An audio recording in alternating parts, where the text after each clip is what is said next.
বিসমিল্লাহির রহমানির রহিম আসসালামু আলাইকুম। তো যেখান থেকে আমাদের এই ভিডিওটি দেখছেন আপনাদের সবাইকে আমাদের 10 মিনিট এক্সেল চ্যানেলের পক্ষ থেকে স্বাগতম।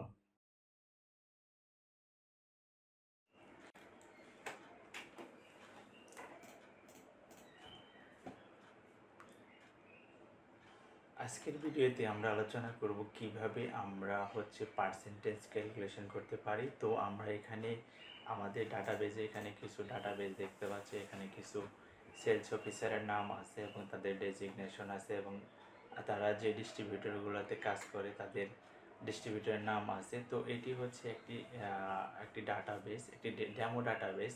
তো এখানে তাদের যে ফিল্ড ফোর্স এরিয়া আছে এবং তাদের জয়নিং ডেট আছে এবং প্রত্যেকটা সেলস অফিসারের টার্গেট দেওয়া আছে এবং অ্যাচিভমেন্ট দেওয়া আছে। অর্থাৎ এখানে আমাদের 8জন সেলস অফিসার আছে, 8জন সেলস অফিসারের টার্গেট দেওয়া আছে এবং অ্যাচিভমেন্ট দেওয়া আছে। আমরা আজকে পার্সেন্টেজ বের করার অর্থাৎ তাদের অ্যাচিভমেন্ট বের করার জন্য আমরা দুইটি পদ্ধতি দেখব। তো আমরা প্রথমে এই 8জন সেলস অফিসারের টোটাল টার্গেটটা আমরা যোগ করে নিই। তো আমরা প্রথমে এখানে সাব ফাংশনটি টাইপ করে আমরা এটাকে ট্যাব দিয়ে সিলেক্ট করব।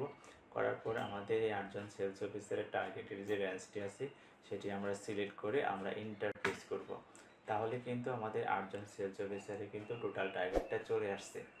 তো সেমভাবে আমরা এই 8জন সেলস অফিসারের অ্যাচিভমেন্টও আমরা এখানে সাম করে দেব। তাহলে এখন আমরা সাম ফাংশনটি টাইপ করে করব না, আমরা করব আমাদের কিবোর্ডের মাধ্যমে শর্টকাটে আমরা যেভাবে করতে পারি তো সেটাই করব। তো আমাদের কিবোর্ডের যে অল্টার বাটনটি আছে সেটা আমরা প্রেস করে ধরে আমাদের যে কিবোর্ডের ইকুয়াল বাটনটি আছে সেটা আমরা একসাথে প্রেস করব। করার সাথে সাথে কিন্তু অটোমেটিক্যালি কিন্তু আমাদের 8জন সেলস অফিসারের যে অ্যাচিভমেন্টের রেঞ্জটা আছে সেগুলো কিন্তু সিলেক্ট হয়ে গেছে। অর্থাৎ ফাংশনটি অ্যাক্টিভ হয়ে আমাদের অটোমেটিক্যালি কিন্তু এই 8জন সেলস অফিসারের যে অ্যাচিভমেন্টের যে সেলসগুলো আছে সেই সেলসগুলো কিন্তু অ্যাক্টিভ মানে সিলেক্ট করে নিয়েছে। তো আমরা কিন্তু এখন ইন্টার প্রেস করলে কিন্তু এটি যোগফল হয়ে যাবে। তো আমরা আমাদের কিবোর্ডে ইন্টার বাটনটি প্রেস করি তাহলে কিন্তু আমাদের অ্যাচিভমেন্টের যোগটা চলে আসছে। তো আমরা এখন বের করব যে আমাদের টার্গেটের এবং অ্যাচিভমেন্টটা আমরা বের করব। তো প্রথমে যে অ্যাচিভমেন্টটি বের করব শুধু আমরা নাম্বারের মাধ্যমে দেখাবো, এখানে কোনো পার্সেন্টেজ শো করবে না, শুধু আমরা নাম্বার দেখাবো, যেমন 101, 102 এরকম দেখাবে।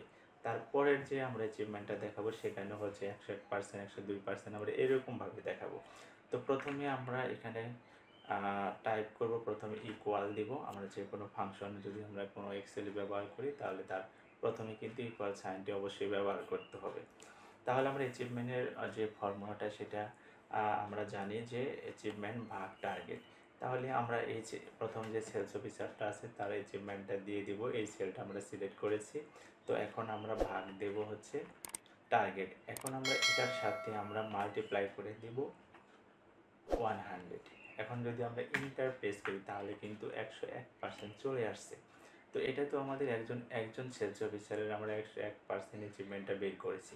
এখন আমাদের তো আরও 7জন সেলস অফিসার আছে, তাহলে যদি প্রত্যেকটা সেলস অফিসারের জন্য যদি আমি এইভাবে আলাদা আলাদাভাবে যদি ফর্মুলা টাইপ করতে চাই তাহলে কিন্তু আমাদের অনেক সময়ের প্রয়োজন। তো আমরা এই একজন সেলস অফিসারের ফর্মুলাটাকে আমরা কপি করব। কপি করে বাদ বাকি সেলস অফিসার এবং আমাদের যে টোটাল টার্গেট অ্যাচিভমেন্ট আছে সেখানেও আমরা এই ফর্মুলা ভ্যালু পেস্ট করে দেব। তাহলে আমরা এই যে এখানে আমাদের পেস্ট স্পেশাল আছে সেখান থেকে আমরা ফর্মুলাতে ক্লিক করব। ক্লিক করার পর আমরা এটাকে ওকে প্রেস করব। করার সাথে সাথে কিন্তু আমাদের প্রত্যেকটা সেলস অফিসার এবং আমাদের টোটাল টার্গেট এবং অ্যাচিভমেন্ট সহ কিন্তু আমাদের পার্সেন্টেজটা চলে আসছে, অর্থাৎ 98%। এখানে কিন্তু শুধু আমরা নাম্বারের মাধ্যমে দেখাচ্ছি। তো এরপরে যেটা দেখাবো, আমরা এখানে দেখাতে চাচ্ছি যে আমাদের পার্সেন্টেজ সহ এখানে শো করবে। তো এটাও আমরা সেমভাবেই আমরা ফর্মুলাটি ব্যবহার করব। যেমন আমরা জানি যে অ্যাচিভমেন্ট ভাগ টার্গেট, তাহলে কিন্তু অ্যাচিভমেন্টটা বের হয়। তাহলে আমরা অ্যাচিভমেন্টের সেলটাকে সিলেক্ট করব, করার পরে আমরা এটাকে ভাগ দেব টার্গেট দিয়ে, তারপরে আমরা ইন্টার প্রেস করব। তো এখানে কিন্তু 1 চলে আসছে। তো এখন এখানে 1 চলে আসছে, আমরা যাব নাম্বার যে কমান্ড গ্রুপটা আছে সেখানে যাব, যাওয়ার পরে এই যে পার্সেন্টেজ যে স্টাইলটি আছে সেখানে আমরা ক্লিক করব। তো ক্লিক করার সাথে সাথে কিন্তু এখানে 101% চলে আসছে, অর্থাৎ নাম্বারের সাথে পার্সেন্টেজের যে চিহ্নটি আছে, স্টাইল যে আছে সেটাও কিন্তু চলে আসছে।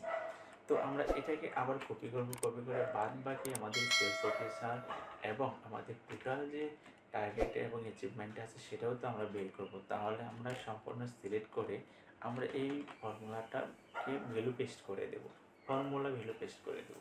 আমরা ফর্মুলাতে যাব, পেস্ট স্পেশালে গিয়ে তারপরে আমরা এখানে ওকে করে দেব। তো দেওয়ার পরে কিন্তু প্রত্যেকটাতেই কিন্তু 100% করে চলে আসছে। তারপরে যদি আমরা এখানে যে ক্লিক করি, ক্লিক করার সাথে সাথে কিন্তু আমাদের পার্সেন্টেজগুলো চেঞ্জ হয়ে গেছে। তাহলে প্রথমে কিন্তু আমাদের সবগুলাতে কিন্তু 1 দেখাচ্ছিল, যতক্ষণ পর্যন্ত আমরা পার্সেন্টেজ স্টাইলসটে না ক্লিক করেছি ততক্ষণ পর্যন্ত কিন্তু আমাদের সবগুলাতেই কিন্তু 1 দেখাচ্ছিল। তো যখন আমরা ক্লিক করলাম তখন কিন্তু এটা যার যার প্রত্যেকটার কিন্তু আলাদা আলাদা পার্সেন্টেজ এখানে শো করেছে।